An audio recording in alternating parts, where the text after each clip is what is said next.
Magandang araw na naman mga ka-Isuzu. Ngayon ay pumunta tayo sa isang talyer dito sa ating lugar upang ipacheck yung ating sasakyan regarding po sa kanyang front shocks absorber. Kasi nung nakaraang punta po natin dito ay napansin po ng mekaniko na may tagas na po yung left side ng ating front shocks.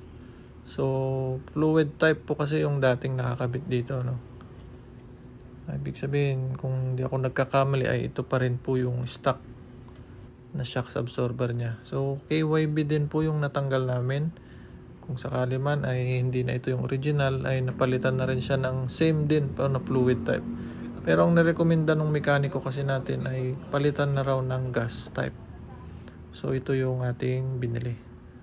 Medyo matigas nga lang siyang ikabit, kaya nahirapan din si kuya. At saka wala siyang kasamang tali. Supposed to be daw ay may kasama yan na tali. So ginawan niya na lang po ng paraan. At ayun nga po, naikabit na kaagad. Bale, ang maganda raw sa gas type ay maganda ang kanyang handling. Maganda rin ang suspension, hindi siya ganon kalubay kapag ka nadadaan sa mga humps o ano. At yan nga, nikabit na po agad. Pagkatapos po niyan ay sumibat na po tayo at may lalakarin pa po tayong iba. Kaya ingat-ingat po mga ka-Team Isuzu sa pagdadrive, and God bless po sa ating lahat.